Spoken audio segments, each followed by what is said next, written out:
세상은 끝없이 발전한다고 말합니다. 여러분, 텔레비전 또는 핸드폰을 딱 켜면 세상이 얼마나 발전하고 있는지 광고를 통해서 우리는 얼마든지 볼 수 있습니다. 그리고 그 광고 속에 나타나는 세상의 발전된 모습들, 차가 더 바뀌어지고 우리의 일상의 용품들이 점점 발전되는 모습들 속에서 세상은 우리에게, 세상의 발전은 더 나은 미래를 우리에게 보장한다라고 선전합니다.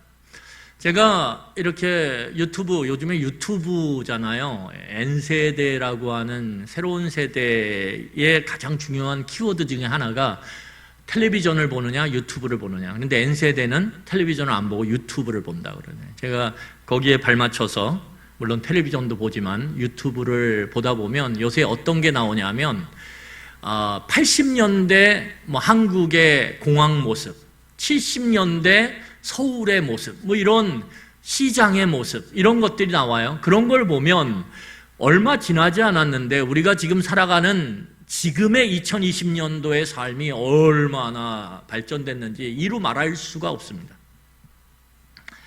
그런데 놀라운 사실은 무엇이냐 하면 그렇게 세상이 발전되었음에도 불구하고 우리를 비롯해서 주변에 있는 사람들의 탄식은 더 깊어지고 있다는 거예요. 그들 안에 깊은 탄식의 한숨이 이곳저곳에서 그렇게 일어나고 있다는 것입니다. 모순된 현실이지 않습니까? 세상은 발전했는데 그 발전 가운데 사람들의 탄식은 더 깊어지고 있습니다. 세상은 그래서 다시 우리들에게 이렇게 이야기합니다. 네 속도가 너무 느리다고. 세상의 이 발전의 속도에 너의 속도를 빨리 맞추라고. 그래서 세상의 속도를 따라잡으라고.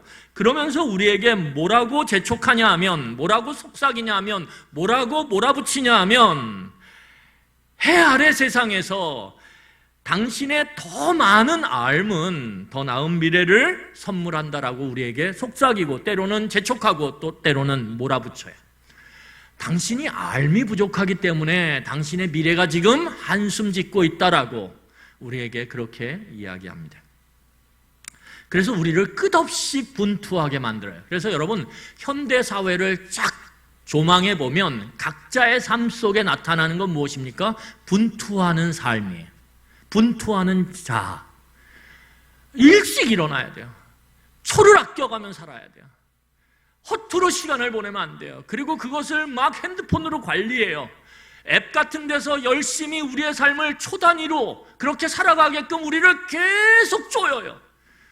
그렇게 분투하고 살아가지 않으면 너의 삶은 채워지지 않을 것이고, 삶이 채워지지 않으면 너의 인생은 한숨 짓는 인생이 될 수밖에 없다라고 세상은 우리에게 그렇게 속삭이고 때로는 재촉하고 때로는 강하게 몰아붙여요.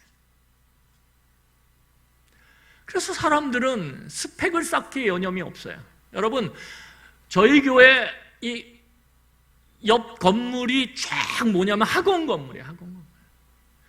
지금은 코로나 2.5단계이기 때문에 밤에 제가 집으로 갈 때 보아도 차들이 없어요. 이 아이들을 실어 나르는 차들이. 그런데 평소에는요, 밤만 되면 저 긴 대로에 그 노란 차들이 가득 차서 교통체증이 10시 반, 11시에 일어나요.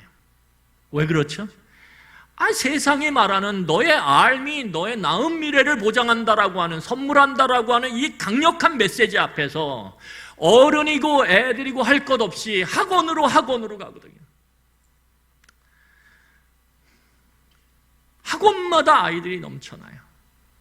특히 학업을 목적으로 한 학원마다 아이들이 차고 넘쳐요. 여러분, 그래서 여러분들이 아는 것처럼 한국의 학원 사업 규모, 특별히 학업과 관련된 학원 규모는 어마어마합니다. 상상을 초월해요. 왜요?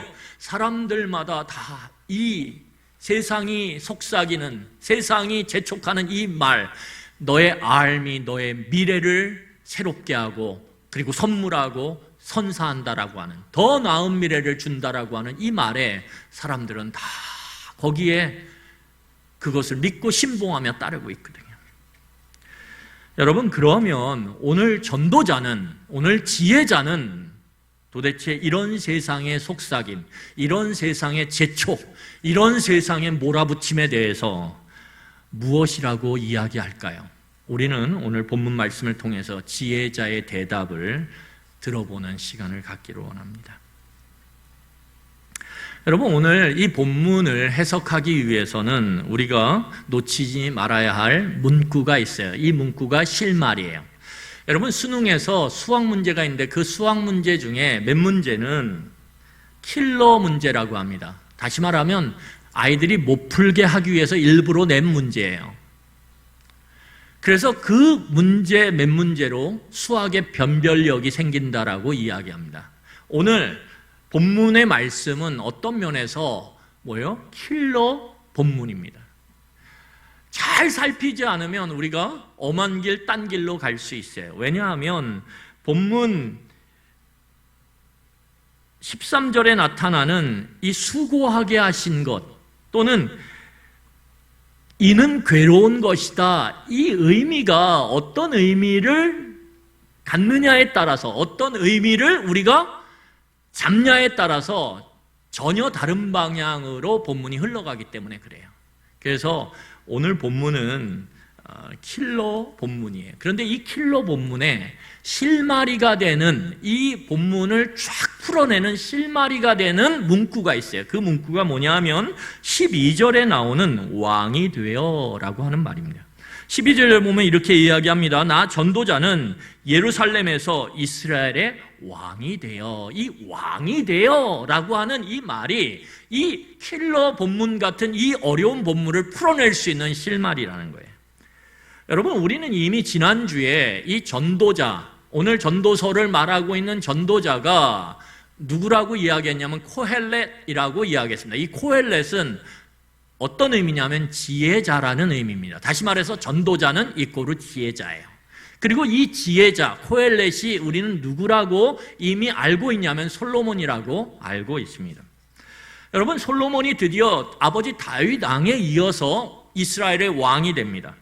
그리고 이 왕이 된 솔로몬이 하나님 앞에 요구한 것이 있어요. 그게 무엇이냐면 지혜예요. 지혜. 자, 우리 열왕기상 3장 10절부터 12절까지 함께 살펴보도록 하겠습니다. 여러분 한번 성경을 찾아보시기 바랍니다. 열왕기상 3장 10절부터 12절이에요. 열왕기상 3장 10절부터 12절. 다 찾으셨으면 우리 함께 읽도록 하겠습니다. 시작. 솔로몬이 이것을 구하매 그 말씀이 주의 마음에 든지라. 이에 하나님이 그에게 이르시되 내가 이것을 구하도다. 자기를 위하여 장수하기를 구하지 아니하며 부도 구하지 아니하며 자기 원수의 생명을 멸하기도 구하지 아니하고 오직 송사를 듣고 분별하는 지혜를 구하였으니 내가 내 말대로 하여 내게 지혜롭고 총명한 마음을 주노니 내 앞에도 너와 같은 자가 없었거니와 내 뒤에도 너와 같은 자가 일어남이 없으리라. 여러분, 오늘 본문을 보면 솔로몬이 이스라엘 왕이 된 후에 기브온이라고 하는 도시로 가서 거기에 큰 산당이 있었어요. 하나님 앞에 예배를 드리는, 제사를 드리는 큰 산당이 있었는데 그 기브온에 있는 큰 산당에 가서 우리가 잘 알고 있는 1000번제를 하나님 앞에 드립니다. 그리고 그 기브온에 머물던 솔로몬에게 1000번제를 드리며 머물고 있는 솔로몬에게 꿈에 하나님이 나타나세요. 그리고 하나님이 물으세요. 솔로몬아, 네가 무엇을 원하니? 라고 물으셨을 때 솔로몬이 오늘 우리가 읽었던 이 열왕기상 3장 10절로 12절의 말씀처럼 뭐라고 하나님 앞에 요구하냐 하면 지혜를 달라라고 요구해요. 놀랍지 않습니까? 생명을 길게 해주세요. 물질을 많이 주세요. 명예를 높게 해주세요가 아니에요. 뭐요? 지혜를 주세요. 지혜. 하나님이 너 뭘 원하니? 라고 할 때 여러분 뭘 요구하시겠어요? 솔로몬은 지혜를 원했다라는 거예요. 여러분, 그러면 여기서 질문을 던져야 돼요. 왜냐하면 우리가 선택하는 그 선택과 다른 선택을 했거든요. 여러분, 우리가 하나님 앞에 하나님께서 뭘 요구하니? 라고 했을 때 하나님 앞에서 무엇을 원합니다? 라고 얘기할까요? 생명이요? 물질이요? 명예요? 보통의 사람들은 그럴 거예요. 그런데 솔로몬은 특이하게도 지혜를 원합니다라고 요구했다라는 거예요. 그러면 왜 지혜를 요구했냐 이거죠. 자, 우리 이어서 열왕기상 3장 7절로 9절을 다시 한번 찾아서 읽어보도록 하겠습니다. 열왕기상 3장 7절로 9절입니다. 열왕기상 3장 7절로 9절입니다.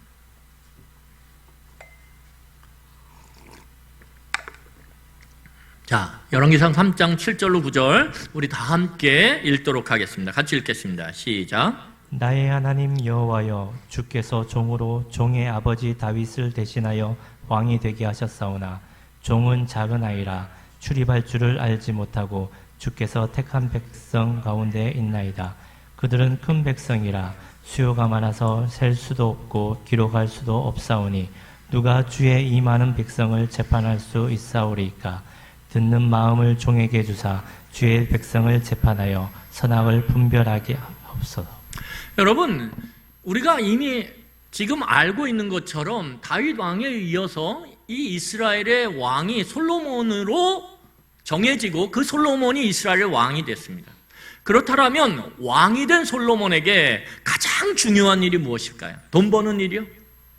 아니면 자기 명예를 높이는 일이요? 아니에요. 왕이 된 이 솔로몬에게 가장 중요한 역할은 무엇이냐면 아버지 다윗 왕에 이어서 이 이스라엘을 바르게 통치하는 것입니다.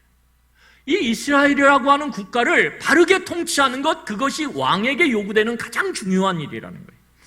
여러분, 성경적인 관점에서 볼 때 이스라엘의 통치자는, 직접적 통치자는 인간 왕인 솔로몬이 아니라 하나님이십니다. 그래서 하나님은 이스라엘을 직접 통치하세요. 그런데 누구를 통해서 통치하냐면 인간 왕을 통해서 통치하시는 거예요. 그래서 인간 왕은 통치자가 아니라 하나님의 통치를 대리하는 사람을 인간 왕이라고 이스라엘은 불러요. 그런 면에서 보면 이스라엘의 왕은 국가를 바르게 통치하는 것, 그것이 자기의 가장 중요한 일이지만 그 속에는 어떤 의미가 있냐 하면 국가를 통치한다라는 것은 국가를 바르게 경영한다라고 하는 의미가 있는 것입니다. 그게 이스라엘 왕의 임무고 그리고 사명이에요. 여러분, 통치가 아니라 뭐라고요? 경영이에요. 경영이라는 건 뭐냐면 국가를 관리하는 거예요. 잘 가꾸고 돌보고 그래서 좋은 열매들을 맺어갈 수 있도록 그렇게 두루두루 돌아보는 것, 그것이 왕의 역할이었다라는 거예요. 여러분, 그래서 이 국가를 바르게 경영한다라고 하는 것을 성경의 용어로 다시 한번 우리가 재해석하면 그걸 뭐라 그러냐 하면 청지기직을 바르게 감당한다라고 하는 것입니다. 그러니까 국가를 경영하는 것, 그것은 청지기직을, 하나님이 주신 청지기직을 바르게 감당한다라고 하는 의미입니다. 그래서 이 국가를 바르게 경영하는 데 있어서 필요한 게 무엇이냐 하면 분별력, 그리고 통찰력, 이걸 뭐라 그래요? 이걸 지혜라고 부르는 것입니다. 오늘 우리가 읽었던 열왕기상 3장 7절로 9절에 보면 맨 밑에 뭐라고 나오냐면 선악을 분별하게 하소서. 왕에게 요구되는 가장 중요한 것이 뭐냐 하면 분별력이에요. 통찰력. 그 통찰력, 분별력을 성경은 뭐라고 얘기하냐면 지혜다라고 이야기합니다. 결국 솔로몬이 이스라엘을 바르게 경영하기 위해서 필요했던 게 지혜고 분별력이고 통찰력이라는 거예요. 그렇기 때문에 솔로몬은 그 무엇보다도 지혜를 구하는 일에 가장 우선적으로 하나님 앞에 요구했던 것입니다. 그러면 도대체 이 지혜를 갖고 이 솔로몬은 무슨 일을 했을까요? 우리 오늘 본문 13절을 한번 다 같이 읽도록 하겠습니다. 그가 지혜를 갖고 처음에 무슨 일을 하기 시작했는지 한번 보도록 하겠습니다. 같이 읽겠습니다. 13절 시작. 마음을 다하며 지혜를 써서 하늘 아래에서 행하는 모든 일을 연구하며 살핀즉 이는 괴로운 것이니 하나님이 인생들에게 주사 수고하게 하신 것이라. 여러분, 솔로몬이 하나님이 주신 지혜를 사용하고 그 지혜를 써서 뭘 하기 시작했냐면 해 아래에 모든 일을 관찰하고 연구하는 일에 자신의 마음을 다 쏟았어요. 여러분, 세상에 참 좋은 게 뭐냐 하면 가장 좋은 모습은 어떤 사람이든 이 재능이 있어요. 여기서 지혜라고 하는 이 13절의 말은 재능이에요. 재능. 그러니까 하나님이 주신 재능, 이 재능을 갖고 마음을 다해서, 마음을 다 쏟아서 어떤 일에 집중한다. 여러분, 그러면 안 될 일이 없죠. 세상은 그렇게 얘기해요. 안 될 일이 없다라고. 다 이룰 수 있다. 학생들에게 뭐라고 얘기합니까? 학원에서 상담하거나 학교에서 상담할 때 어머님, 얘는 머리가 너무 좋아요. 재능이 너무 많아요. 그런데 마음을 안 쏟아요. 이렇게 얘기해요. 또 어떤 아이는 이런 얘기가 있어요.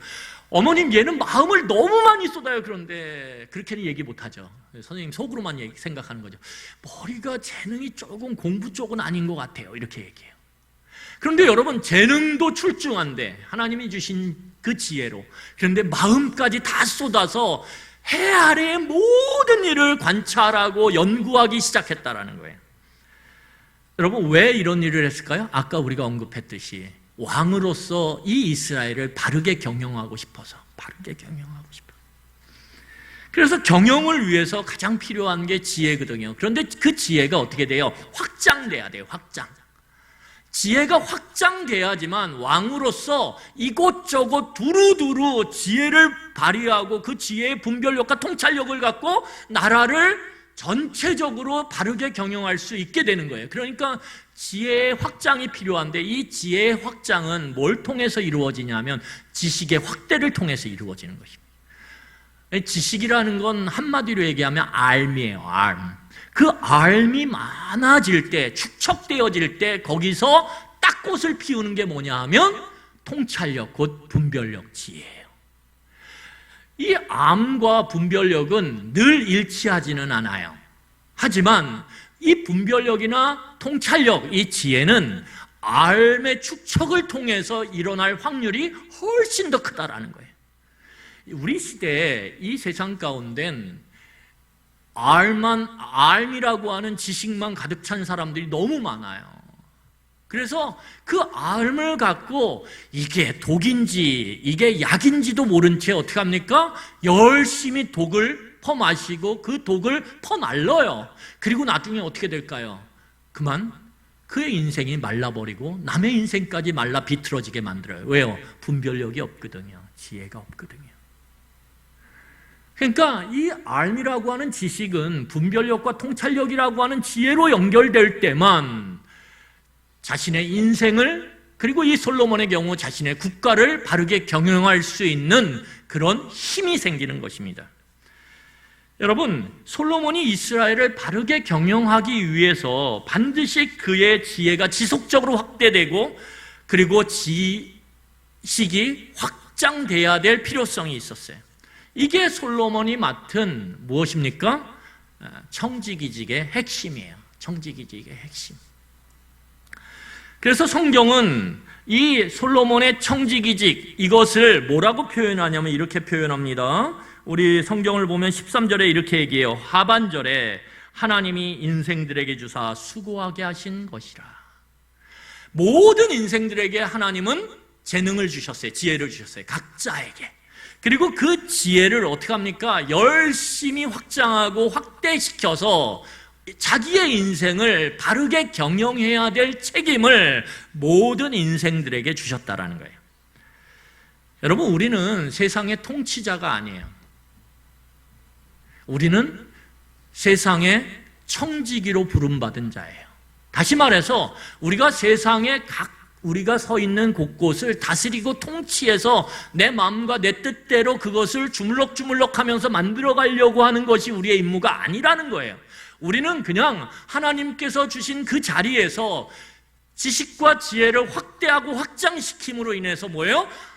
맡겨진 부분을 잘 관리하고 경영하는 것, 그것이 우리에게 주어진 사명이라는 것입니다. 그래서 여러분, 통치하려고 하시면 안 돼요. 성경은 통치하려고 하지 마라, 다스리려고 하지 마라, 뭐 하라고 하라? 경영하려고 해라.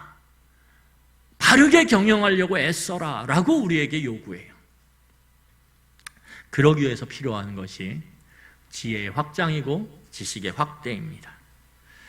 여러분, 그래서 솔로몬은 뭐라고 얘기하냐면 이 일 자체가, 이 해 아래의 있는 모든 행하는 일들을 살펴보고 그것들을 관찰하면서 연구함으로 지식을 날마다 확대시켜 나가고 그래서 지혜를 확장시켜가는 이 일이 오늘 13절에 보면 뭐라고 얘기해요? 이는 괴로운 것이니. 괴롭다라는 거예요. 괴롭다라는 거예요. 괴로운 일이에요. 그 일 자체가 괴로워요. 여러분, 어떤 일을 하기 시작했는데 그 일을 계속 해나가는 데 있어서 날마다 시간을 쪼개가지고 밤마다 지식을 확대하고 지혜를 확장시켜 나가는 것, 이거 어려운 일이에요. 그래서 사람들은 잘 하지 않아요. 그런데 인생에서 성공했다, 야, 잘 경영한다 라고 하는 가게나 아니면 회사를 보면 그 오너는, 그 주인은 열심히 연구하고 관찰해서 자신의 지식과 지혜를 확대하고 확장시키는 사람이에요. 여러분, 그 텔레비전 프로그램 중에 생활의 달인이라고 하는 프로그램이 있어요. 그 달인이라고 하는 프로그램을 잘 보면 물론 거기에 진실과 거짓이 섞여 있겠죠. 그런 건 중요하지 않아요. 거기에서 잘 살펴보면 정말 같은 음식을 만드는데도 저 사람은 그냥 육수 쓸 걸 저렇게 복잡한 과정의 육수를 만드는 그 과정을 다 거쳐서 그 기본되는 육수를 만들어서 음식을 만들어내네. 야, 나는 제가 느끼는 게 그거예요. 장사 못하겠다. 뭐예요? 끊임없이 관찰하고 연구해요. 자기 분야에서, 자기 자리에서. 그러니까 어떻게 되냐면 그 가게가 잘 경영이 돼요. 잘 경영이 돼. 그래서 사람들이 와, 그 가게 하면 사람들이 몰려들고 사람들이 도대체 저 가게는 왜 이렇게 잘 되지? 궁금해하고 그리고 알고 싶어 해요. 그런데 그 사람은 어떻겠어요? 괴롭죠. 그걸 날마다 해야 돼요. 제가 그랬잖아요. 전 그걸 보면서 야, 저걸 날마다 해? 저걸 계속 개발해? 나는 장사 못하겠다. 제가 그 결론이에요. 장사를 못하겠어요. 그래서 여기 있는 건 아닙니다. 일 자체가 힘든 거예요. 연구하고 관찰하는 거, 그 일 자체가 힘든 거예요.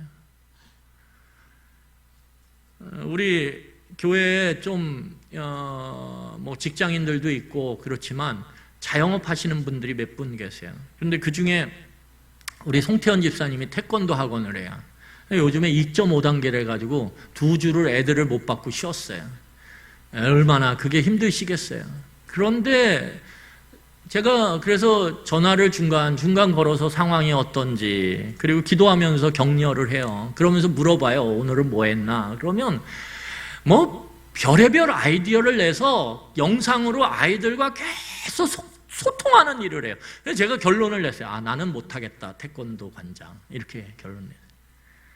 얼마나 그냥 그 앞에서 개그맨도 됐다가 연기자도 됐다가 관장도 됐다가 아주 변화무쌍해요. 카멜레온이에요. 제가 그래서 우리 송태현 집사님의 별명을 좋은 뜻에서 카멜레온. 수시로 바뀌어요. 그러면서 어떻게 합니까? 그 힘든 상황 속에서도 태권도 관을 경영하는 거예요. 그렇게. 그런데 그 일 자체가 얼마나 힘들지 몰라요. 그런데 더 나아가서 여러분 생각해 보세요. 그렇게 하려고 해도 딱 한계에 처해요. 아무리 연구하고 관찰해도 이해할 수 있는 부분이 한계가 있단 말이에요. 이해할 수 없고 그리고 알 수 없는 부분들이 얼마나 많은지 몰라요. 그럴 때 좌절하죠. 여러분, 학생이 공부하는 것 자체가 힘들어요. 그런데 공부하는 것 자체가 그 힘든 일을 해요. 꾸역꾸역 날마다. 그런데 공부하다가 어떻게 됩니까? 어려운 문제를 만나게 돼요. 그러면 뭐야? 어떻게 하고 싶어요? 풀던 그 펜을 팍 던지고 밖으로 나가고 싶죠. 그런 거예요. 그럼에도 불구하고 솔로몬은 끊임없이 해 아래 행하는 모든 일을 보고 또 봐요. 대단한 사람입니다. 그러면 이렇게 애쓰고 수고한 결과가 무엇냐 이거예요.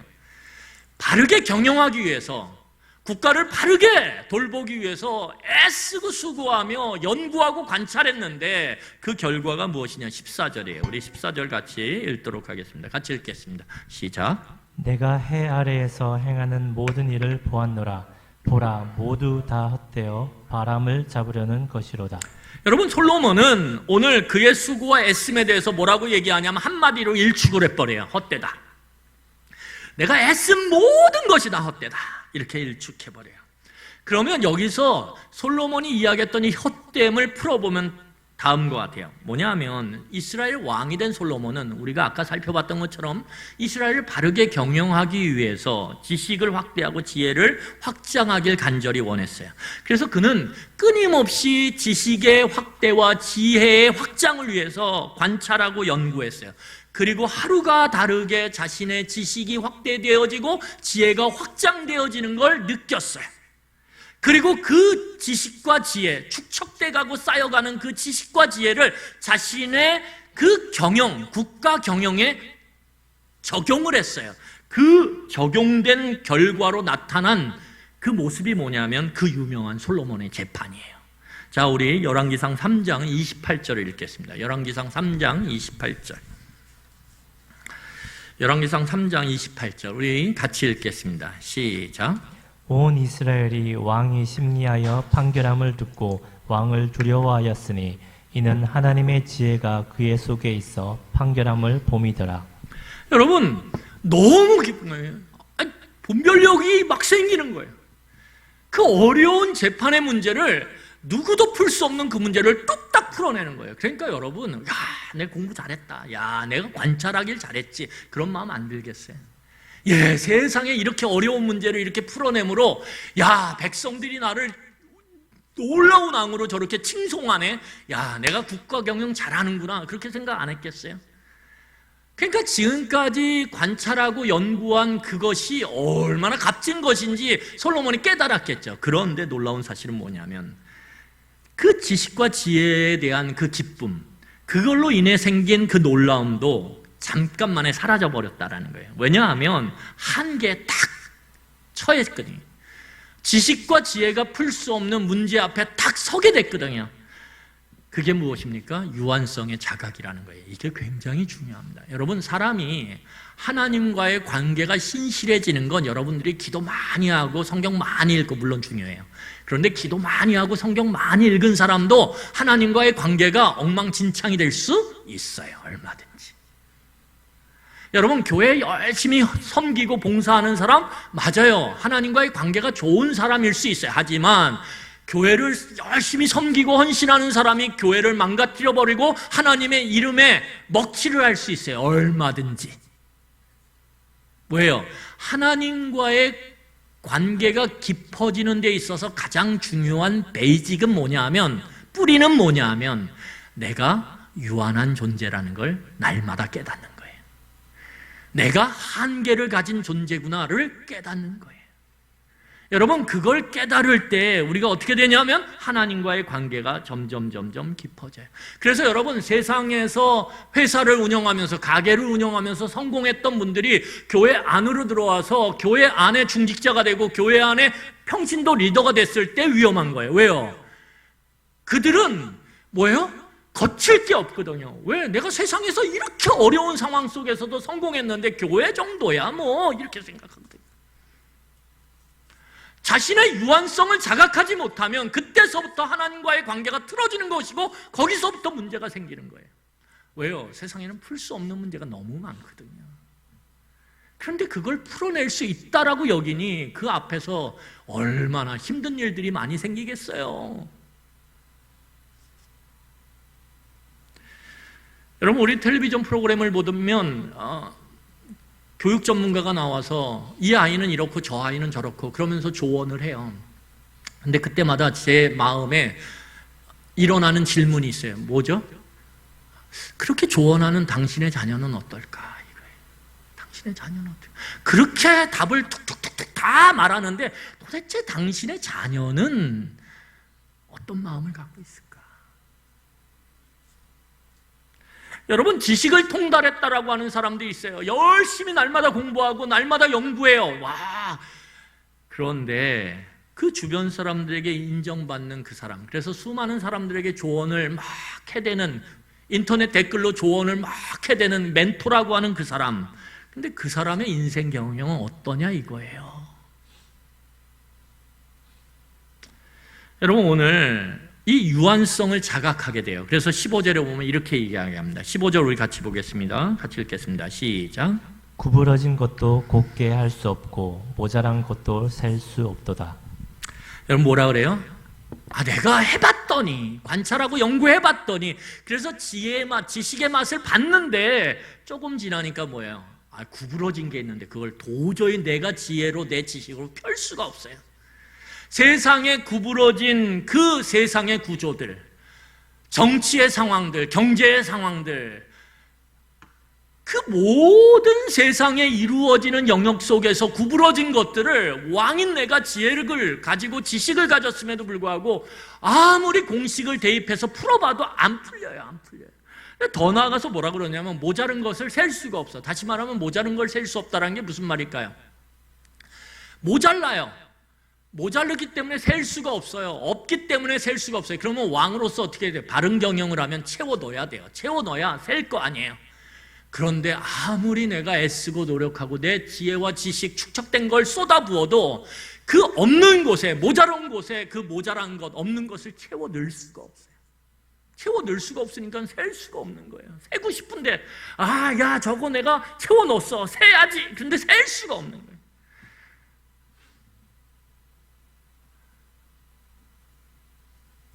여러분 우리 인생에 이런 문제가 얼마나 많아요. 구부러졌는데 펼 수가 없어요. 자식과의 문제 구부러졌는데 펼 수가 없어요. 내 경제적인 문제 구부러졌는데 펼 수가 없어요. 여러분 모자른데 그래서 나도 채워놓고 세고 싶은데 남들처럼 가득 채워져서 하나 둘 셋 넷 세고 싶은 그 느낌, 100개네 1000개네 이러고 싶은데 채워 넣을 능력이 없어요. 아무리 내 지혜를 동원하고 지식을 동원해도 빈 곳에 채워지질 않아요. 그러면 왜 솔로몬은 그 엄청난 지혜와 지식을 축적했음에도 불구하고 이런 한계에 부닥칠 수밖에 없냐 이거예요. 왜 절망할 수밖에 없냐? 우리 창세기 3장 17절 18절이에요. 창세기 3장 17절 18절. 창세기 3장 17절 18절. 우리 같이 읽겠습니다. 시작. 아담에게 이르시되 내가 내 아내의 말을 듣고 내가 내게 먹지 말라 한 나무의 열매를 먹었은즉 땅은 너로 말미암아 저주를 받고 너는 내 평생에 수고하여야 그 소산을 먹으리라. 땅이 내게 가시덤불과 엉겅퀴를 낼 것이라. 내가 먹을 것은 밭의 채소인즉. 우리 로마서 8장 22절을 한 절 더 읽겠습니다. 로마서 8장 22절이에요. 우리 로마서 8장 22절 우리 같이 읽겠습니다. 시작. 피조물이 다 이제까지 함께 탄식하며 함께 고통을 겪고 있는 것을 우리가 아느니라. 여러분 인간이 타락한 후에 하나님이 땅을 저주하셨어요. 그리고 그 저주하신 땅에서 뭐가 나기 시작했냐면 이전에는 안 나던 가시와 엉겅퀴가 자라기 시작했어요. 그리고 또한 모든 피조물이, 인간을 포함한 모든 피조물이 인간의 죄로 인해서 고통 가운데 신음하기 시작했어요. 이게 인생이에요. 그런데 놀라운 건 뭐냐면 인간의 죄로 인해서 망가지고 파괴된 이 해 아래 세상은 그 어떠한 해 아래 인간의 지식과 지혜로 결코 이 가시와 엉겅퀴 그리고 그 신음의 문제를 해결할 수 없다라는 거예요. 이게 인정하긴 싫지만 부인하고 싶지만 이게 인생의 본질이고 사실이라는 거예요. 여러분 그러면 우리의 지혜는 뭐냐 이거예요. 우리의 지식은 오늘 성경을 통해서 우리에게 말씀하시는 건 뭐냐 하면 너의 지혜와 지식이 네 땅, 네 밭에 난 그 가시와 엉겅퀴를 잠시 뽑아낼 수 있다. 잠시 뽑아낼 수 있어요. 우리의 지식과 지혜가 자식의 문제, 우리의 지혜와 지식이 경제적 문제, 또 어떤 여러 가지의 영역 속에 벌어지는 그 문제의 근원이 되는 가시와 엉겅퀴를 잠시 뽑아낼 수 있어요. 그런데 문제는 무엇입니까? 그 뽑아낸 가시와 엉겅퀴가 다시 자란다는 거예요. 이 문제가 해결되면 또 저 문제가 생겨요. 이것이 무엇이냐면 솔로몬이 세상을 관찰하고 연구하면서 결론지었던 반복과 순환이에요. 계속 반복되는 거죠. 여러분 신음소리가 잠깐 사라졌어요. 그런데 그 신음소리가 사라진 그게 짧아요. 그리고 다시 신음소리를 내기 시작해요. 그게 인생이라는 거예요. 마치 잠시 열이 펄펄 나서 아프던 아이가 신음소리를 막 내요. 그런데 해열제를 먹고 열이 잠깐 떨어져요. 그때 살만하죠. 그때 살만하다고 막 어떤 애는 막 춤춰요, 노래해요. 그런데 조금 지나지 않아서 또 열이 펄펄 나기도. 그게 인생이라는 거예요. 왜요? 죄로 인해서 망가진 인생이 그렇거든요. 그러니까 성경은 뭐라고 얘기하냐면 근본적으로 우리 인생의 경영에, 우리 인생 경영에 해가 되는 것처럼 보이는 가시와 엉겅퀴, 그리고 고통의 원인, 신음소리를 내게 만드는 그 고통의 원인은 제거할 수 없다라는 거예요. 근본적으로. 이게 우리가 쌓아가는 지식과 지혜의 한계라는 거예요. 그럼에도 불구하고 여기서부터 놀라운 점이 생깁니다. 뭐예요? 솔로몬이 한번 좌절했어요. 그럼에도 불구하고 솔로몬은 자신감이 있었어요. 저는 이 시점이, 이게 황혼기에 쓰여지는 거거든요, 전도서가. 저는 이 시점이 또다시 좌절한 가운데서 다시 자신감을 갖기 시작한 이 시점이 솔로몬의 타락의 시작이라고 생각해요. 인생을 쫙 놓고 봤을 때. 여러분, 솔로몬이 자신감을 갖기 시작해요. 여전히 자신감이 있었어요. 왜요? 그의 지혜가 타의 추종을 불허했거든요. 그의 지식과 지혜의 많음이 타의 추종을 불허할 정도로 어마어마했거든요. 여러분 16절을 한번 읽어보겠습니다. 16절 같이 읽겠습니다. 시작. 내가 내 마음속으로 말하여 이르기를 보라 내가 크게 되고 지혜를 더 많이 얻었으므로 나보다 먼저 예루살렘에 있던 모든 사람들보다 낫다 하였나니 내 마음이 지혜와 지식을 많이 만나 보았음이로다. 솔로몬이 무슨 생각을 하기 시작하냐면 어떤 구부러진, 그래서 펼 수 없는, 모자라서 채울 수 없는 문제 앞에 딱 봉착을 했는데, 그래서 좌절했는데 거기서 딱 든 생각이 뭐냐면 아무리 비교를 해도 지금까지 역사상 그리고 지금 현재 아무리 비교를 할래야 나보다 더 많은 지혜와 지식을 가진 사람이 없었다라는 거예요. 그 사람들은 지혜와 지식이 없었기 때문에, 모자랐기 때문에 못 푼 거지. 그런데 내가 지금까지 이스라엘 역사상 현재 시점에서도 가장 많은 지식과 지혜를 가졌는데 이걸 못 풀었어? 아니야. 그러면 뭘까? 내가 관찰하고 연구하지 못한 영역이 있다라는 걸 솔로몬이 생각하기 시작했어요. 내가 연구하고 관찰하지 못한 부분이 남아있구나. 그래서 그 부분을 연구하고 관찰해서 지식과 지혜를 쌓으면 내가 풀 수 없었던 그 경영을 위한, 바른 경영을 위한 그 문제를 풀 수 있겠다라고 생각하기 시작했어요. 제가 그랬죠. 유한성의 자각이 중요한데 자각이 깨지기 시작한 거예요. 뭐요? 자신감이 탁 생겼어요. 해봐야지. 그러면서 여러분 이제 새로운 영역들을 관찰하고 연구하기 시작해요. 17절이에요. 우리 17절 같이 읽겠습니다. 17절 같이 읽겠습니다. 시작. 내가 다시 지혜를 알고자 하며 미친 것들과 미련한 것들을 알고자 하여 마음을 썼으나 이것도 바람을 잡으려는 것인 줄을 여러분 깨달았다. 이게 삶의 함정이에요. 이게 교육의 함정이에요. 이거 타면 되죠? 그러잖아요. 안 돼. 애가 영어 실력이 안 늘어. 그러면 저쪽에서 이렇게 얘기해요. 이거 했더니 되더라. 그러면 어떻게 해요? 글로 확 쏠려요. 그것도 안 돼요? 그러면 저거 하면 되더라. 그러면 엄마들이 글로 쫙 몰려가요. 이게 뭐예요? 이게 교육과 지식의 함정이라는 거예요. 솔로몬이 생각한 거예요. 미친 것들과 미련한 것들을 내가 연구를 안 했지. 이렇게 생각한 거예요. 여러분 여기서 미친 것들, 미련한 것들이 뭐예요? 불합리적이고 비이성적인 것들을 이야기해요. 그런데 이건 뭘 얘기하냐면 이 본문의 맥락 가운데서는 인간의 뇌예요. 뇌. 인간의 정신 문제. 지금 말로 말하면 신경정신. 심리. 이걸 연구 안 했네. 문제가 안 풀리는 건 인간 뇌가 지금 잘못돼서 그 잘못된 인간들이 뇌 정신의 문제가 발생한 가운데서 이런 일들을 행하니까 그게 내 합리적이고 이성적인 방법, 그 수단으로 해결이 안 되는 거지. 어떻게 정상적인 방법과 비이성적인 문제들이 만나서 되겠어? 그러면 저들의 비이성적이고 저들의 정신의 문제, 뇌의 문제가 뭔지 한번 관찰해보자. 그러면 문제를 풀 수 있겠지. 그리고 또 연구한 거예요. 그런데 결론은 무엇입니까? 채울 수 있어요, 없어요? 없어요. 구부러진 거 펼 수 있어요, 없어요? 없어요.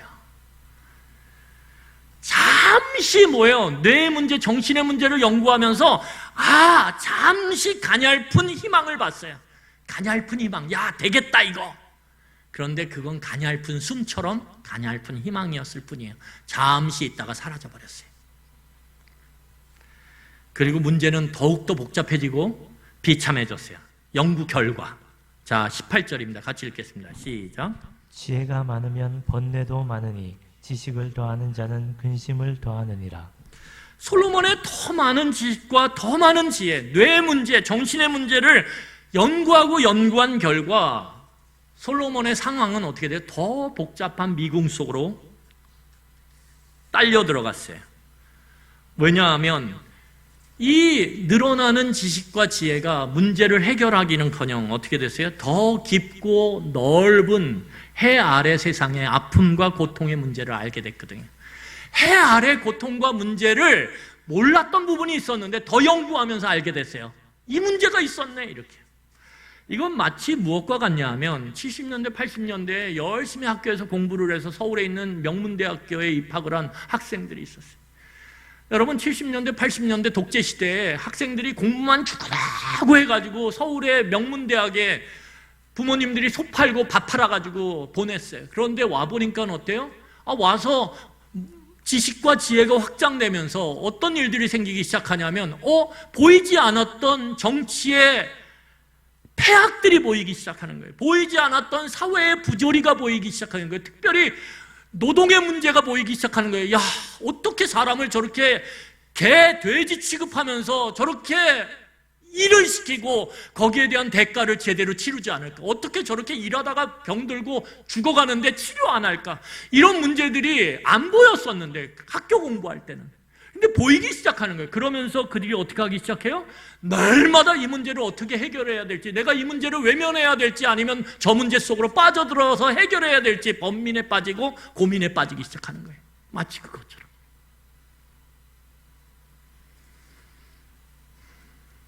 여러분, 오늘 솔로몬은 뭐라고 얘기하냐면 지식과 지혜를 가지고 해 아래 인생을 경영해 보려고 하는 그 모든 시도가 헛되다라고 이야기하고 있는 거예요. 헛되다.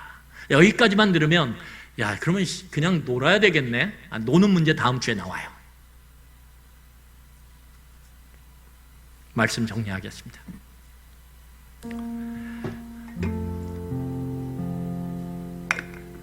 여러분, 과거에 유교 지식인들을, 유교 지식인들이 반드시 읽어야 되는 4권의 책이 있었어요. 이걸 사서라 그래요. 사서. 뭐 중용, 논어, 그리고 대학, 또 하나 갑자기 생각이 안 나요. 맹자. 이걸 사서라 그러는데, 이 사서 중에 대학이라고 하는 책이 있어요. 이게 송나라 때 주의라고 하는 학자가 편찬을 한 건데, 이 사서 중에 대학이라고 하는 책에 우리가 익히 알고 있는 유명한 문구가 있어요. 그게 무엇이냐면 여러분 다 아는 것처럼 수신제가 치국평천하라. 근데 우리는 요거밖에 몰라요. 수신제가 치국평천하라. 근데 그 앞에 말이 있어요. 그게 뭐냐면 경물치지 성의 정심, 이렇게 돼 있는 거예요. 경물치지 성의 정심, 수신제가 치국평천하, 이렇게 돼 있는 거예요. 수신이 뭐죠? 인생 경영이죠. 제가가 뭐죠? 가정 경영이죠. 치국이 뭐죠? 국가 경영이죠. 평천하가 뭐죠? 세상 경영이죠. 그러니까 인생을 경영하고 가정을 경영하고 세상을 경영하고 국가를 경영하는 데 있어서 뿌리가 있다라는, 그게 뿌리가 뭐냐면 맨 앞에 있는 경물이에요. 경물. 경물이 무슨 뜻이냐면 세상의 이치, 세상의 어떤 사물의 이치를 연구하고 관찰하고, 그래서 결국은 그 세상의 이치인 지혜를 깨달아 궁극에 이르는 것, 지혜의 최고점에 이르는 것, 그게 경물이에요. 그러니까 오늘 솔로몬의 시도와 이 유교에서 사서라고 하는 그 책의 대학이라고 하는 책에 나오는 것과 맥을 같이 해요. 인생을 경영하고 가정을 경영하고 그리고 국가를 경영하고 세계를 경영하려면 경물, 열심히 관찰하고 연구하고 공부해서 지혜의 궁극에 이르러야 된다 이거예요. 여러분, 이것은 꼭 유교에만 있지 않아요. 그리스 철학에 보면 결국은 세상을 경영하고 통치하는 건 누구예요? 철학자예요. 지혜를 깨달은 자. 그런데 이것은 오늘 전도서의 말로 하면 인간의 유한성을 망각한, 인간의 한계를 망각한 모습일 뿐이에요. 해 아래 살아가는 데 있어서 인생을 경영하고 가정을 경영하고 세상을 경영하고 국가를 경영하는 데 있어서 우리의 소망은 오직 창조주 하나님밖에 없다라고 전도서는 이야기해요.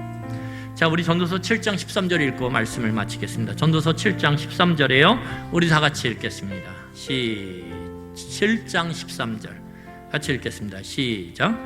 하나님께서 행하시는 일들을 보라. 하나님께서 굳게 하신 것을 누가 능히 곧게 하겠느냐. 하나님이 굳게 하신 것, 인간의 죄로 인해서 하나님이 구부러 놓으신 것, 인간의 죄로 인하여 하나님이 가시와 엉겅퀴를 나게 하신 것, 그걸 누가 뽑아서 엉겅퀴가 다시 안 나게, 가시가 다시 안 나게, 다시 펴서 다시는 구부러지지 않게 누가 하겠느냐? 없다라는 거예요. 이게 인생이에요. 이게 해 아래 인생이에요. 여러분, 우리는 허황된 늪에 빠지면 안 돼요. 내가 지혜가 많으면, 지식이 많이 쌓이면 내 인생을 내가 얼마든지 잘 경영할 수 있겠지라고 이야기해요. 아니요, 그건 허황된 꿈이에요. 여러분, 인생의 통치자가 되려고 하지 마세요. 내 인생을 내가 다스리고 내가 통치해서 내가 한번 멋지게 한번 일어나 봐야지. 그게 내 인생의 통치자가 되는 모습이에요. 오늘 하나님은 우리에게 전도서의 말씀을 통해서 뭐라고 얘기하냐면 네 인생의 경영의 통치자가 되지 말라라고 얘기해요. 통치자가 되지 마라. 통치자는 나밖에 없다. 너는 뭐가 되냐면 통치자인 하나님을 의지하며 너의 한계를 자각하고 청지기가 되라고 오늘 말씀하고 계세요. 청지기가 되라. 너의 한계를 인정하고 어려우면 그 앞에서 창조주 하나님을 찾아라. 하늘을 바라보며 네 인생 네가 경영을 하고 낑낑대지 말라고. 그러면 거기서 저 알을 알면 내가 해결할 수 있지. 아니라니까요. 아니라니까. 열심히 여러분 관찰하고 연구해야 돼요. 여러분들 지식과 지혜를 학생이든 부모든 열심히 하셔야 돼요. 엄마면 엄마대로 자식을 키우기 위해서 열심히 공부하셔야 돼요. 아빠도 마찬가지예요. 학생은 학생대로 공부 열심히 해야 돼요. 회사원은 회사원대로 자기의 업무에 충실하도록 열심히 연구하고 관찰해야 돼요. 그런데 그걸 하면서 착각하면 안 된다는 거예요. 내 인생의 통치자가 될 것처럼, 돈 좀 번다고 내 인생의 통치자가 될 것처럼 착각하면 안 된다는 거예요. 좋은 대학 들어갔다고 내 인생의 통치자 될 것처럼 착각하면 안 된다는 거예요. 인생은 공식 몇 개를, 그 공식 몇 개 지식과 지혜를 안다 그래서 풀 수 있는 것이 아니라는 거예요. 왜? 하나님이 굳게 하셨거든요. 하나님이 가시와 엉겅퀴를 내게 하셨거든요. 그러니까 인생의 통치자가 되지 말고 그 지혜와 지식을 갖고 하나님이 맡기신 그 일에 마음을 다하는 청지기가 되라고 우리에게 말씀하고 계신 거예요.